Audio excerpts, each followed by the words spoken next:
我想要每一天都和你在一起，像一键开启追捕每一天更新的小甜剧，从第一季到永不结束的大结局。我想要每一集有个甜甜的你，我想要每一集加段甜甜的戏，像一段 MV， 一切铺垫都是为了甜蜜蜜。有龙卷风暴风雨不重要，那都不是主题。我想要有一段量身剪辑为你，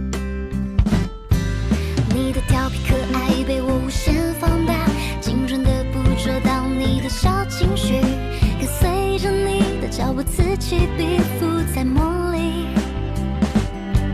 你的柔软细腻被我认真收集，中立的纵容着你的小脾气，追逐着有你的镜头反复回看在心里。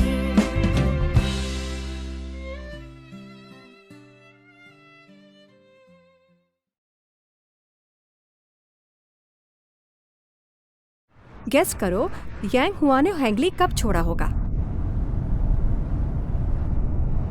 क्योंकि वो हादसा हुआ था इसीलिए। सही कहा।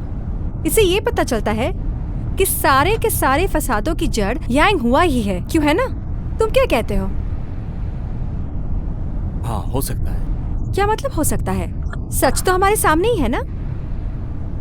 तुम्हें लगता है इतना आसान होगा? सब कुछ निर्भर करता है सबूत पर। एक औरत का सिक्स सेंस ही सबूत है। मेरे दिमाग में एक बहुत ही बढ़िया आइडिया चल रहा है, सुनोगे? मैं जानती हूँ यांग हुआ ने हैंगली छोड़ने के बाद इन्वेस्टमेंट बैंक में काम नहीं किया। झूठ बोला उसने।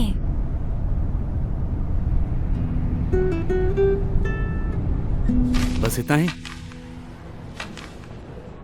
हाँ हाँ, बस इसमें ही खुश रहो। तुमने बस नाम लिया था और कुछ भी नहीं, और इसे ढूंढ लेना बहुत बड़ी बात है, समझे?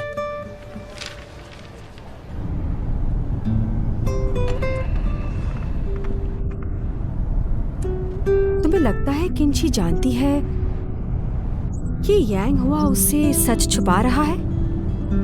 बेचारी।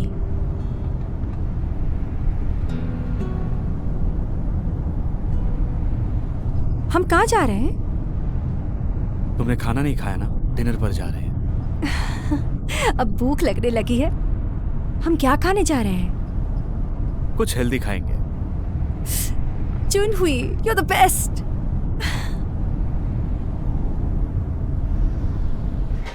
मुझे पता है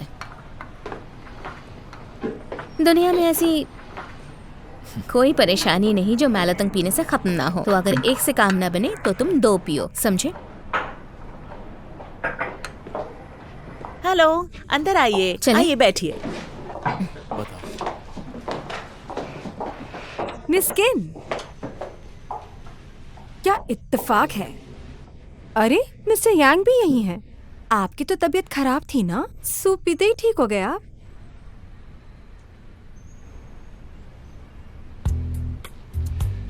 यहाँ का सूप सब कुछ ठीक कर देता है, बेवकूफों को भी।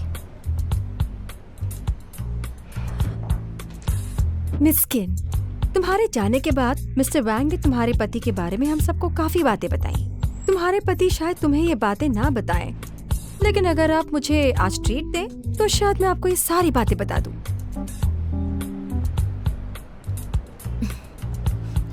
एक ट्रीट के बदले में इतनी इन्फॉर्मेशन? तो सर, अब से आपकी गर्लफ्रेंड मेरे हर डिनर के लिए पे करेंगी। चले? ठीक तो हो? कुछ हुआ तो नहीं ना तुम्हें? सॉरी, ठीक तो है ना? ठीक हो ना तुम? हाँ, मैं भी करती हूँ। Really sorry. तुम ठीक तो हो ना? गलती हो गई। चलो जल्दी साफ करो इधर से। It's all right. It's all right. ठीक है, ठीक है।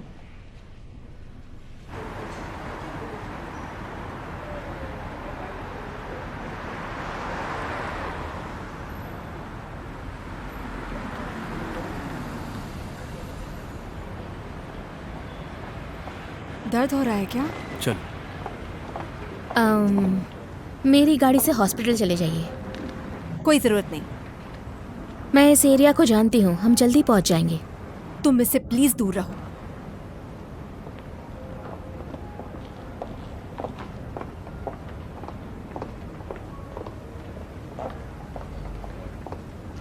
मैं ड्राइव करता हूँ।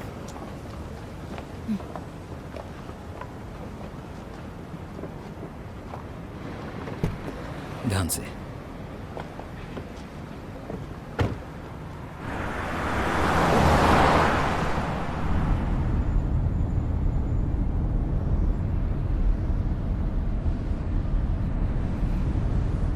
उसे कॉल करके उसका हाल पूछ लेना, शायद से वो ज्यादा चल गया है।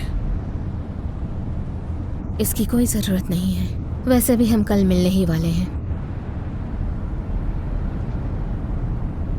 मैं मानने को तैयार नहीं था, लेकिन सच कहूं तो ताओ जुनही एक अच्छा इंसान है।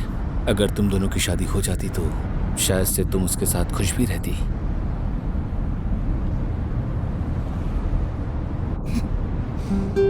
इसका मुझसे कोई लेना देना नहीं है। वैसे भी मेरी शादी हो चुकी है। हमारी शादी नकली है। चाहे कुछ भी हो, कानूनी रूप से तो हम हस्बैंड वाइफ है ना। अगर तुम्हें उसके पास वापस जाना है तो हम डिवोर्स ले सकते हैं। तुम्हें जो कहना हो वो कह सकते हो, मैं तुम्हारी बातों में नहीं आऊंगी। मैं कोई तलाक वलाक नहीं लेना चाहती। तलाक तो होना ही है, चाहे अभी हो या फिर 3 साल के बाद।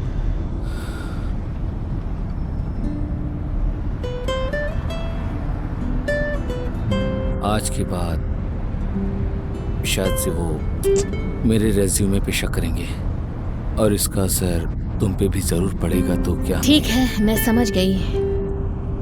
आज जो भी हुआ मेरी गलती थी, सॉरी फॉर दैट। इसमें तुम्हारी कोई गलती नहीं और नहीं से तुम्हारा कोई मतलब मेरी ही गलती थी।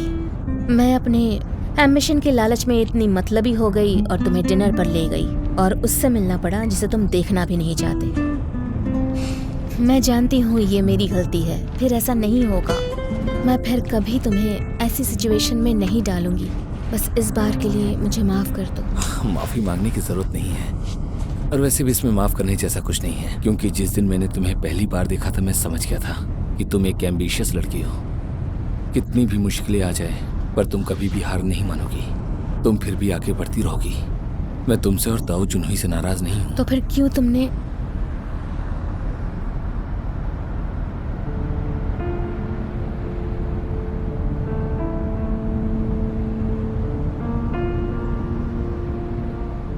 क्योंकि आज मुझे सच का सामना करना पड़ा कि मैं एक बहुत बड़ा कायर हूं।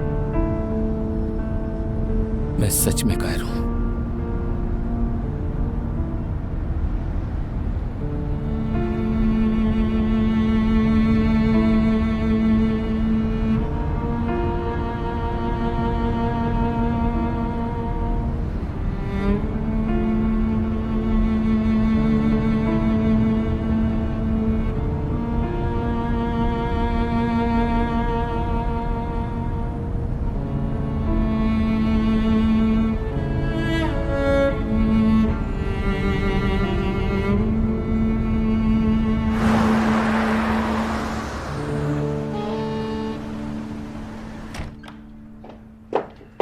आराम से, संभल के, ध्यान से।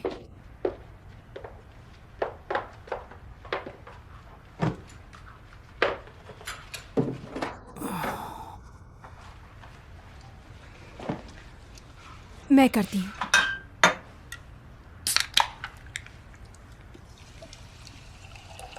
देर हो गई है, तुम्हें घर जाना चाहिए। नहीं, मैं करती हूँ। मैं तुम्हें इसे छोड़ के नहीं जा सकती। मैं तुम्हें इस हालत में ऐसे अकेले नहीं रहने दूंगी। मैं यहीं रहूंगी। इतना सीरियस भी नहीं है। मेरा दायां हाथ जला है, दूसरा हाथ तो ठीक है। क्या मतलब तुम ठीक हो? डॉक्टर ने कहा है कि अगर ठीक नहीं हुआ तो हमारी शादी तक ये निशान नहीं जाएगा। मेरे ख्याल से हमें शादी पोस्टपोन कर देनी चाहिए। वैसे भी हमारा घर अभी तैयार नहीं है। कौन सा घर? डैड ने तो हमारे लिए घर खरीद लिया है ना? मैं तुम्हारे लिए अपने दम पर एक घर खरीदना चाहता हूं।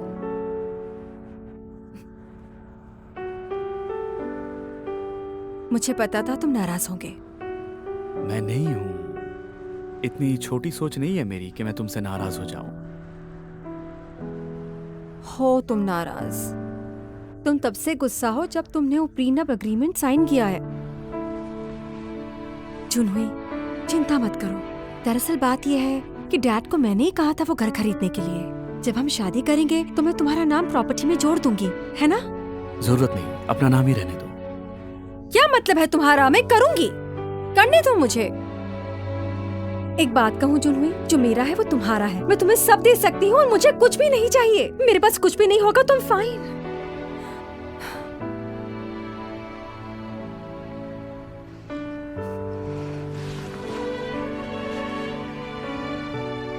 जुनहुई, चलो जल्दी से शादी करते हैं।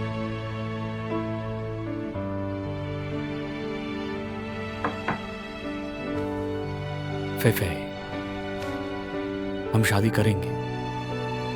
तुम हमेशा से चाहती थी ना कि तुम्हारी शादी एक परफेक्ट शादी हो। बोलो, अब मुझे चोट लगी है। मेरी गलती है, सब मेरी गलती है। तुम अपने ऊपर ब्लेम मत लो।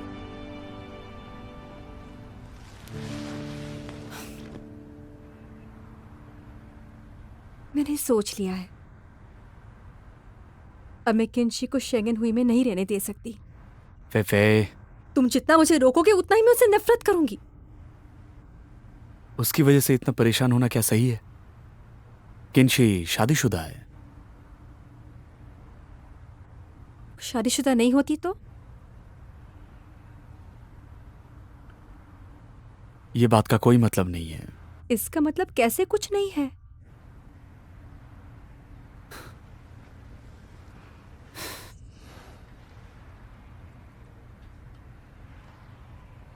जुनहुई, मुझे पता है तुम उसे नहीं भूल सकते और तुमने हमेशा से उसकी परवाह की है। मुझे पता है कि चाहे मैं कितनी भी मेहनत कर लूं, मैं तुम्हारे दिल से उसे कभी भी निकाल नहीं सकती। मुझे समझ नहीं आता वो जैसा तुम्हें ट्रीट करती है, फिर भी तुम उसकी इतनी परवाह क्यों करते हो? उसे क्यों ढूंढते हो? उसे ठंड लगती हो तो परेशान हो जाते हो। तुम अभी उसे उसी तरह देखते हो। तुम्हारे दिल में अभी उसके लिए प्यार है। तुम उसकी तरफ अलग नजरों से देखते हो। फेफे, क्या बोल रही हो? क्या मतलब है तुम्हारा? तुम्हारी सारी बातें पॉइंटलेस है।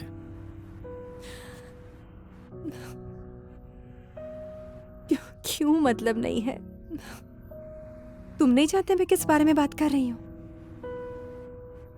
जुनहुई, क्या तुम मेरे बारे में इसी तरह सोच सकते हो? मेरी फीलिंग्स को समझ सकते हो? तुम्हारे चेहरे पर सब साफ दिख रहा है। अब मुझसे बर्दाश्त नहीं हो रहा।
मुझे बहुत गुस्सा आता था। छोटी एज में ही मुझे सक्सेस मिलने पे मैं एरोगेंट हो गया था। मेरे सारे कलीग्स मेरे साथ बहुत अच्छे थे, पर बाद में मुझे एहसास हुआ कि ये सब तो दिखावा था। फंड मैनेजर वांग जिसेन को क्यू जियान शियान पे सबसे ज़्यादा गर्व था। वो हमेशा से ही मिस्टर क्यू की जगह लेना चाहता था, लेकिन मेरी मौजूदगी ने उनके सारे प्लान्स पर पानी फेर के रख दिया। वो अच्छी एक्टिंग करता था। उसने पूरे 2 साल तक मुझे चुपचाप सहन किया। मैं इतना सीधा था कि मैं उसे अपना दोस्त मानने लगा था। क्या उसका उस वाकये से कोई लेना देना था? हाइबो बायोलॉजी ऐसा स्टॉक नहीं था जिसे मैं या क्यू जियानशियान चुनता, लेकिन इसका बेसिक फीचर बहुत अच्छा था कि वो लगभग परफेक्ट था। जब क्यू जियानशियान ने मुझे स्टॉक खरीदने के लिए कहा तो मुझे इसे मना करने की कोई वजह मिली ही नहीं। इसे खरीदने के फर्स्ट मंथ में ही 35% की बढ़त हो गई, लेकिन 1 महीने के बाद ही कॉम्पिटिटिंग कंपनियों ने एक नया प्रोडक्ट लॉन्च किया और इस प्रोडक्ट ने हाइबो बायोलॉजी के सभी प्रोडक्ट को मात दी थी और हम बुरी तरह से हार गए। क्या ये सच में कोई इत्तेफाक था? यह कोई इत्तेफाक नहीं था, क्योंकि इसके बाद मुझे स्टॉक में कुछ गड़बड़ लगी, पर काफी देर हो चुकी थी। वोंग जी सेन पूरे मामले की अंदरूनी बातें जानता था और उसने मुझे चुप करा दिया। उसने मुझे ये यकीन दिलाया कि वो बोर्ड ऑफ डायरेक्टर को सब कुछ बताएगा, पर उसने ऐसा कुछ नहीं किया। क्यों जियानशियांग ने तुम्हें धोखा क्यों दिया? मुझे भी नहीं पता। मुझे बचपन से ही बहादुर बनने की सीख मिली है और मुश्किलों का सामना करने की सीख भी। जब हम बहादुर होते हैं तो असफलता को हरा सकते हैं, और मैं हमेशा यही करता था। फिर जब मुझे कड़ी हार का सामना करना पड़ा तब मुझे एहसास हुआ कि जीत या हार का बहादुरी से कोई भी लेना देना नहीं है।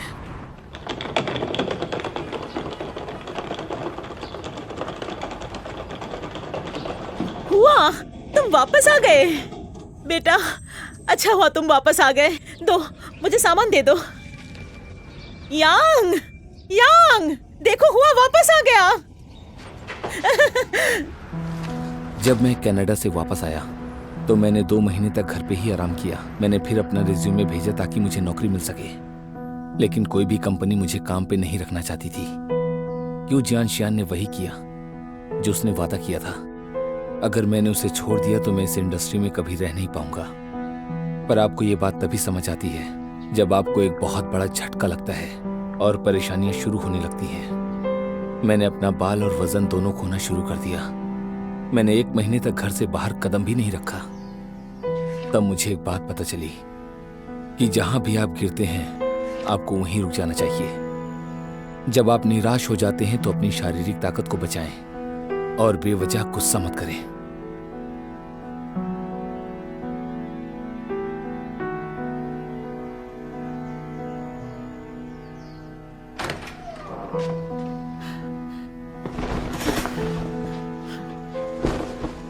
उठो, मुझे तुमसे कुछ बात करनी है इसी वक्त।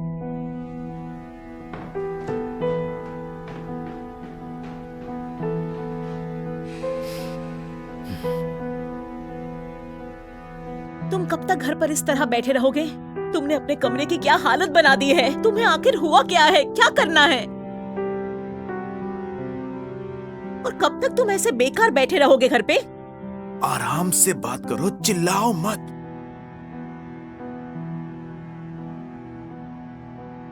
मेरी मॉम ने मुझे 6 महीने तक सहन किया और फिर उनसे बर्दाश्त नहीं हुआ। उसके बाद उन्होंने मुझसे कहा कि कोई नौकरी करो, मुझे फर्क नहीं पड़ता है कि तुम क्या करोगे, चाहे टैक्सी चलाओ या बाजार में जाके सब्जियां बेचो। अब तुम्हें कमाना पड़ेगा। मेरे घर में किसी बेकार आदमी के लिए जगह नहीं है। तुम ऐसे ही नहीं रह सकते, कुछ ना कुछ करना होगा।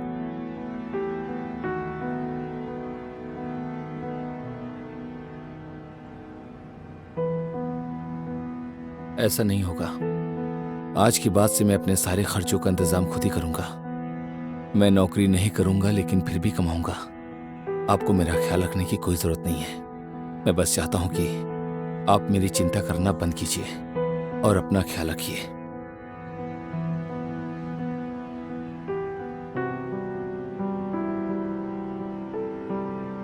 जाओ जाके अपने बाल कटवाओ। कटवा लूंगा। अपनी दाढ़ी भी शेव कर लो बेटा। ठीक है।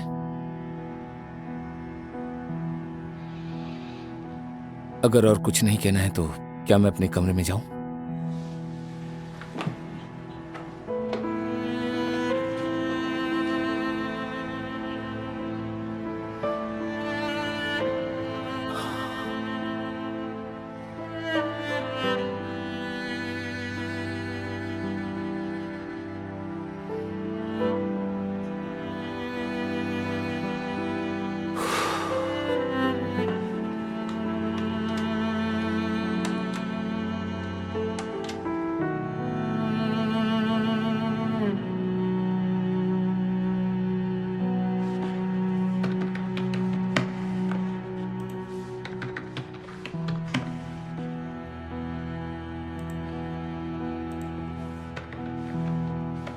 कभी कभी असलियत से भागना आसान होता है।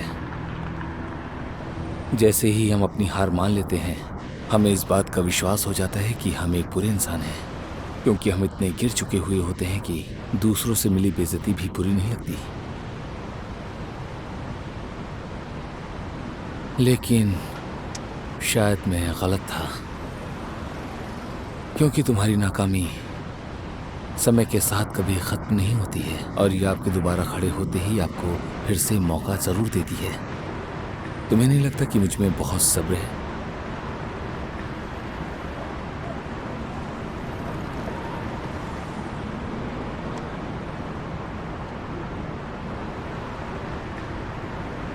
असल में हारना कोई बड़ी बात नहीं है।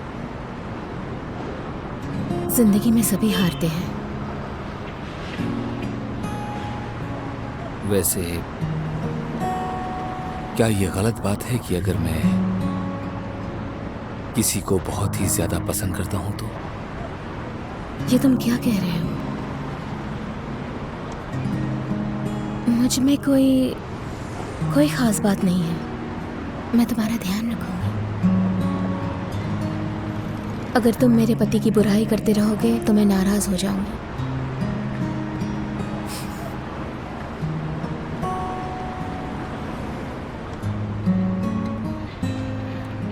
असल में मुझे फर्क नहीं पड़ता कि तुम इसका हिम्मत से सामना करो या किसी कार की तरह डर के मारे मुंह छुपा लो।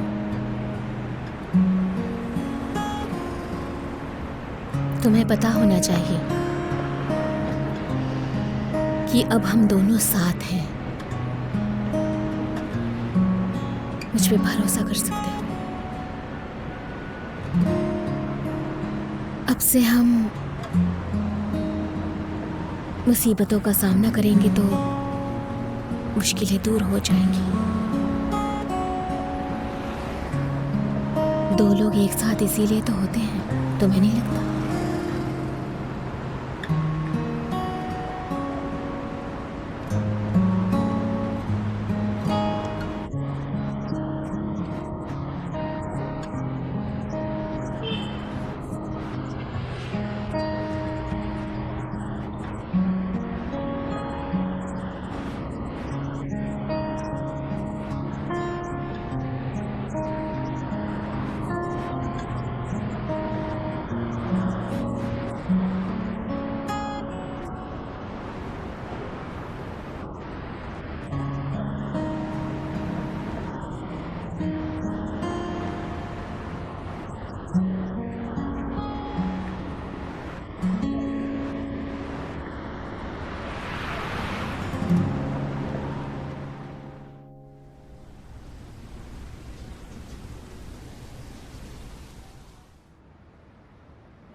तुम उठ गए?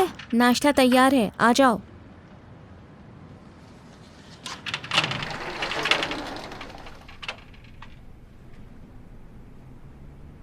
हेलो। मुझे अभी और सुना है। ठीक है, फिर मैं नाश्ता टेबल पर रख के जाती हूँ। तुम उठ जाओ तो याद से खा लेना। Thank you. Bye bye.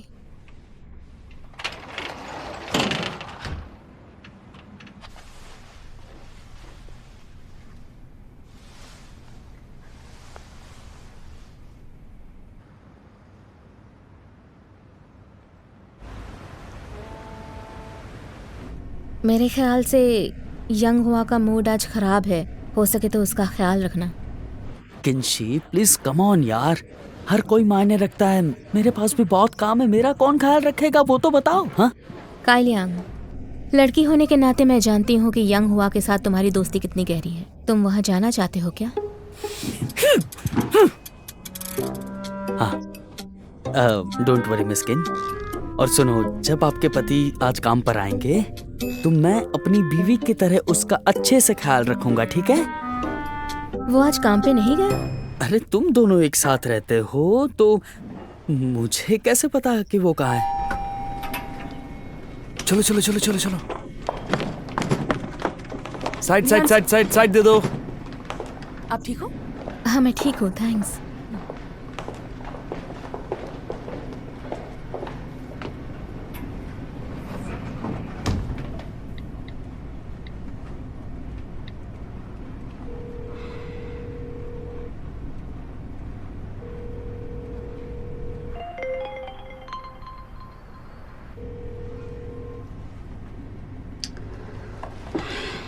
अब तक परेशान है क्या?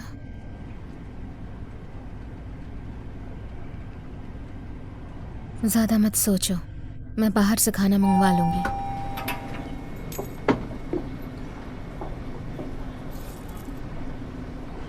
एक मिनट रुकिए। ये आपका है? अरे हाँ, मैं हेल्प कर दूं आपको? हाँ thank you so you much. Welcome. चलो।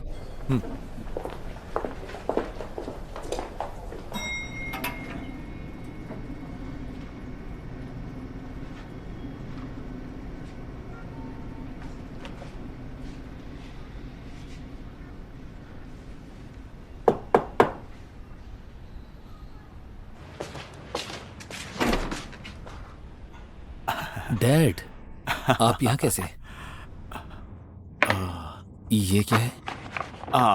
जरा देखो इसे। कल एक वकील आई थी मेरे पास, उसने मुझे ये दिया था। मिस्टर यांग, मिस्टर क्यू यांग हुआ का मेंटोर है।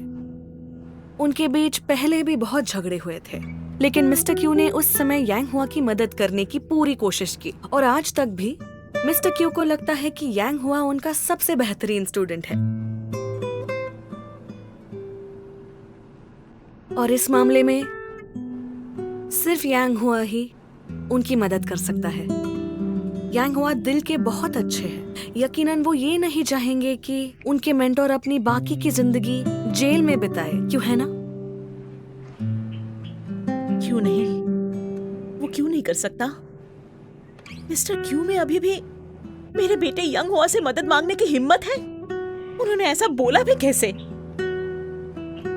एक अच्छा खासा बच्चा उसके साथ कनाडा गया और देखो उसने मेरे बेटे को क्या बना दिया। 4 साल वो बेरोजगार रहा और कुछ नहीं किया 4 साल तक। ये सब कुछ इस मेंटोर की वजह से ही है।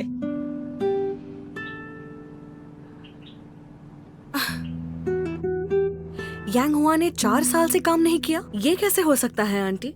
हमारे लॉ फर्म में हर कोई जानता है कि यांग हुआ इन्वेस्टमेंट बैंकिंग में एक एग्जीक्यूटिव थे। तुम जाओ यहाँ से। अब से मेरे घर में उस इंसान का कोई नाम भी नहीं लेगा, समझे? क्या मेंटोर? अगर मुझे पता होता कि वो मेरे बेटे को ऐसा बना देगा, फिर चाहे कुछ भी हो जाता, मैं अपने बेटे को उससे कुछ नहीं सीखने देती। वो अब जेल में है, इसी लायक है वो। उसने किसी के बच्चे को बर्बाद किया है। ये किसी को मारने के बराबर है। आंटी प्लीज शांत हो जाइए। यंग हुआ के पास एक अच्छा परिवार और एक सफल करियर भी है। इसे बढ़ा बढ़ाकर हत्या का नाम मत दीजिए। ये मेरे बेटे की किस्मत है, वरना वो घर पर क्यों पड़ा रहता? मैं तो बहुत पहले दादी बन चुकी होती। आज मेरी जिंदगी इससे कई गुना बेहतर होती। तुम्हारी माँ उस दिन बहुत रोई थी। असल में वो किसी को दोष नहीं दे रही, वो मिस्टर क्यू से ज्यादा अपने आप को दोष दे रही है। बस वो पिछले कुछ सालों से उसने इस बारे में बिल्कुल बात नहीं की थी, लेकिन कल संयोग से जब उसे मौका मिला तो वो अचानक सब कुछ कह गई। डैड, क्या मैं उसकी मदद करूं? मेरे ख्याल से तुम्हें पहले अपनी मदद करनी चाहिए। हुआ, मुझे नहीं पता कि तुम्हारे साथ उस समय क्या हुआ था, लेकिन जब से तुम वापस आए हो, तुम्हारे रवैये से मैंने थोड़ा अंदाजा लगा लिया था। देखो हुआ बेटा, जिंदगी में लोगों को मुश्किलों का सामना करना भी जरूरी है। हर समय सब कुछ सही नहीं हो सकता। खुशहाल जीवन जीने के 2 सीक्रेट्स होते हैं। पहला, जो मैं तुम्हें पहले ही बता चुका हूं, तुम्हें याद है? असफलताओं का आनंद लो। और दूसरा, जिंदगी में दूसरों को माफ करना सीखो। दूसरों को माफ करना खुद को आजाद करने जैसा है। पर मैं ये कैसे कर पाऊंगा? कोशिश तो करो। कोशिश नहीं करोगे तो कैसे जानोगे?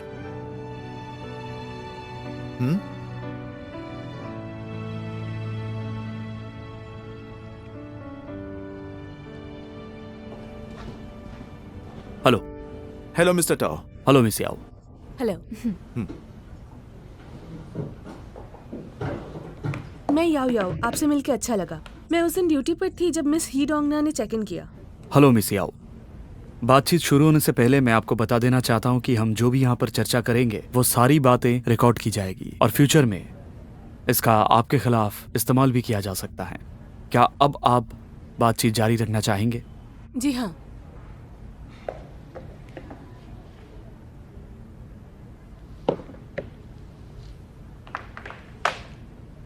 क्या आज आप यहाँ खुद आई है या होटल की तरफ से? मैं आज गवाह के रूप में आई हूँ चीजों को स्पष्ट करने के लिए। ये मैं खुद से आई हूँ, मेरी कंपनी की तरफ से नहीं। क्या आप ये कह रही है कि आप डोंगने के बयान से सहमत नहीं है? उसने आपको सच्चाई नहीं बताई है। उसकी बातें पूरी तरह से झूठी थी। मिस ही लगभग रात के 9 बजे हमारे होटल के प्रेसिडेंशियल स्वीट में पहुंची थी। चेक इन से पहले उन्होंने बटलर सर्विस के लिए रिक्वेस्ट किया था और इस बटलर सर्विस में बटलर कस्टमर के साथ उनके कमरे में रुकता है।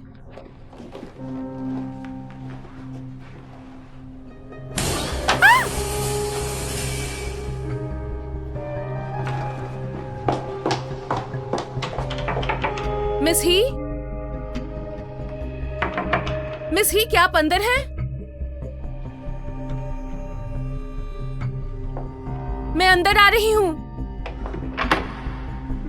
मिस ही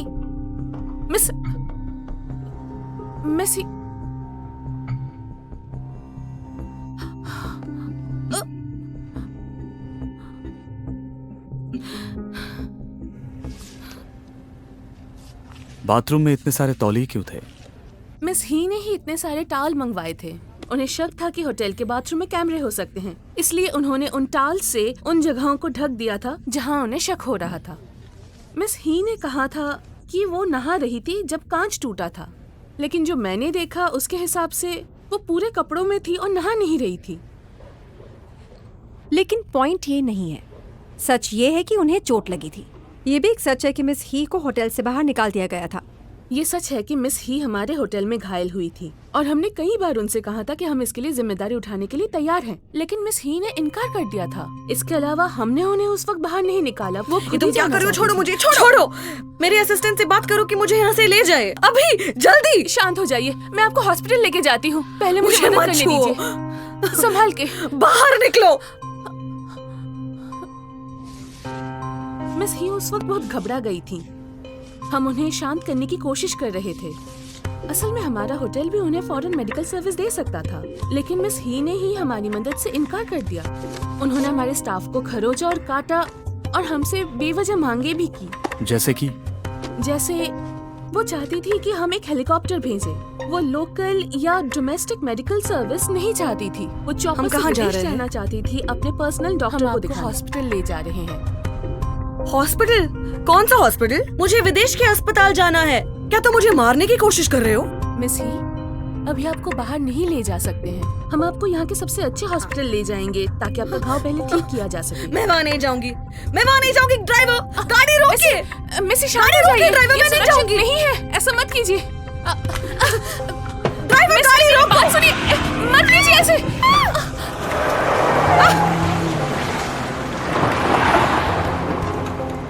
असल में हमारे पास और भी सबूत हैं। ये तो सिर्फ एक छोटा हिस्सा है। हॉस्पिटैलिटी इंडस्ट्री में हम अपने गेस्ट की प्राइवेसी को लीक नहीं कर सकते हैं। ये हमारे प्रोफेशनल एथिक्स के खिलाफ है। अगर मिस ही इसका मुद्दा बनाना चाहती है तो मैं ये सबूत अदालत में पेश कर दूंगी। मैं ऐसा करने से पहले 2 बार नहीं सोचूंगी। मुझे यकीन है मिस ही ये नहीं चाहेंगी।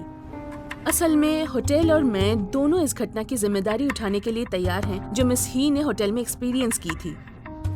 हम चाहते हैं कि मिस ही प्रॉपर मेडिकेशन करवाएं। आखिर ये याओ याओ कौन है? मैडम टांग, ये रही उसकी इन्फॉर्मेशन।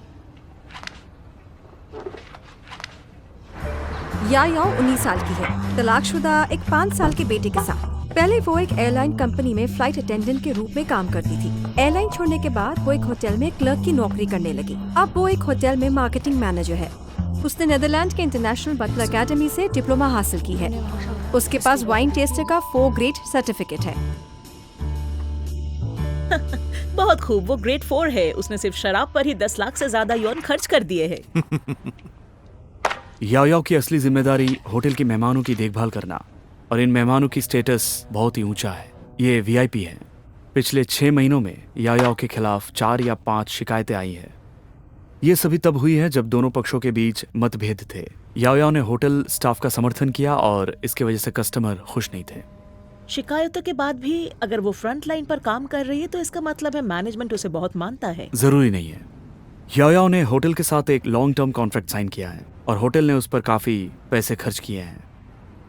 जब तक वो कोई बड़ी लापरवाही नहीं करती, होटल आसानी से उन्हें निकालेगा नहीं। इन शॉर्ट, याओ के काम में कोई बड़ी समस्या नहीं है। आसान शब्दों में इस मैनेजर को होटल से निकालना मुश्किल है ना? मुझे नहीं लगता ये मुश्किल है। ये इस पर डिपेंड करता है कि हम पब्लिक ओपिनियन का कार्ड कैसे खेलते हैं।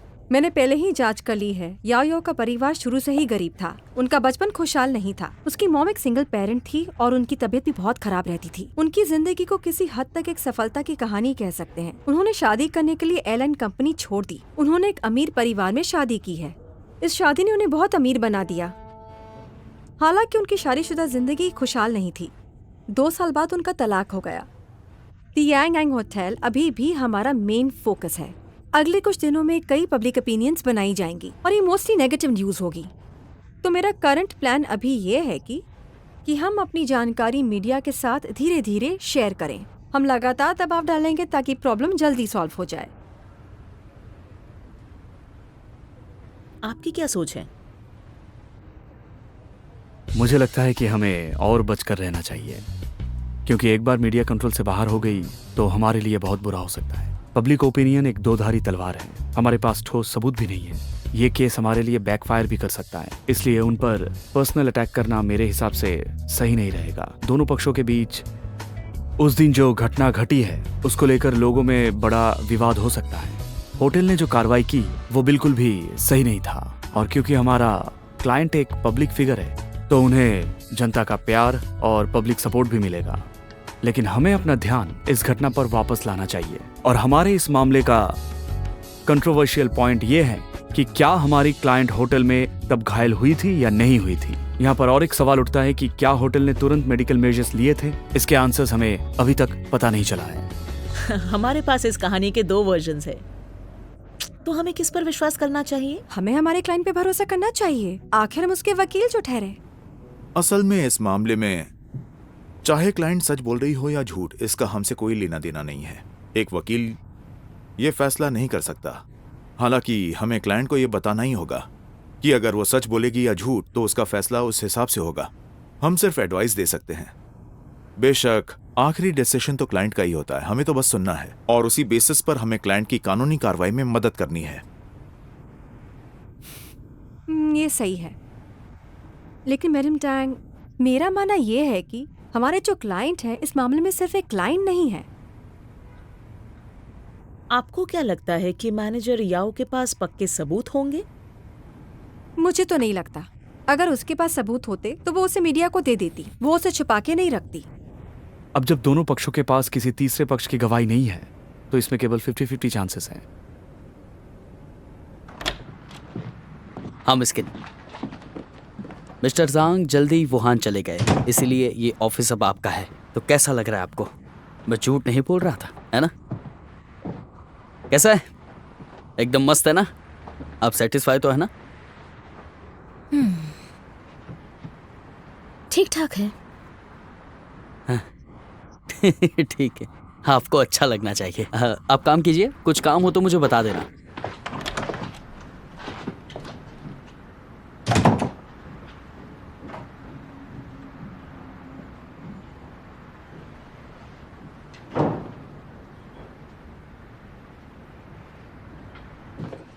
इसका क्या मतलब है?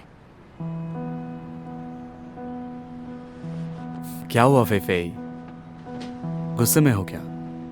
अगर तुम्हारी कोई राय है तो मुझे अकेले में बताओ। ये सब बातें सबके सामने बोलना जरूरी है? तुम्हें समझ में नहीं आता? मैंने बस सच बोला है और मुझे लगता है तुम्हारे तरीके सही नहीं है। ये कानून तोड़ने जैसा है। तुम एक लॉयर हो और ये बात हमेशा याद रखना। अब शांत हो जाओ। मुझे नहीं पीना। तुम्हें लगता है कि मैं जल्दबाजी में कॉन्फ्रेंस रख रही हूँ? क्या मैं ऐसे ही बोल रही हूँ क्या? मैंने तियांग होटल ग्रुप की जांच की है। वो अच्छे से मैनेज नहीं कर रहे हैं। सुपीरियर्स किसी को ढूंढ रहे हैं उसे ऑक्यूपाई करने के लिए। यहाँ तक कुछ खरीदार इसे खरीदने की बात भी कर रहे हैं। वो नेगेटिव खबरों और मुकदमों से बहुत डरते हैं। याओ याओ को निकाल कर तियांग होटल अपनी गलती सुधार सकता है। क्या लगता है कि पब्लिक कैंपेन सिर्फ हमारे लिए है? मैं सिर्फ उनकी मदद इसलिए कर रही हूँ ताकि वो प्रॉब्लम से निकल जाए। इसके अलावा मिस डोंगना सभी मुआवजे को चैरिटी को दान कर देंगी। इसीलिए जिस सच्चाई को तुम मानते हो वो बिल्कुल जरूरी नहीं है। तुमने मुझे पहले क्यों नहीं बताया? ये सब बातें मैं तुम्हें कल ही बताने वाली थी।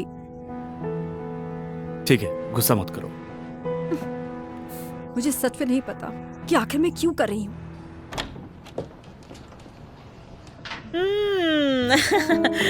इस तरह का ऑफिस हमारे मिस्किन के लिए बिल्कुल सही है ना? मुझे पता है आप मेरी केयर करती हैं। अच्छा, यंग हुआ को क्या हुआ था कल? वो अचानक बीमार क्यों पड़ गया? कुछ प्रॉब्लम है क्या? बदहजमी सी हो गई थी, दवा लेने के बाद ठीक हो गया। पूछने के लिए थैंक्स। कोई बात नहीं किंशी। मेरे पास एक बहुत बहुत जरूरी काम है। बहुत सोचने के बाद मुझे लगा कि तुम कर सकती हो। मेरी मदद करोगी तुम? कोई सीरियस बात है क्या जो आप मेरे यहाँ आई है मुझसे डिस्कस करने के लिए? पहले ही कह देती हूँ मैं कोई गलत काम नहीं करूँगी। हालांकि अगर ये आपके जिन की छोटी तिजोरी की जांच के बारे में है तो मुझ पर छोड़ दीजिए। तुम भी ना बड़ी शरारती होते जा रही हो।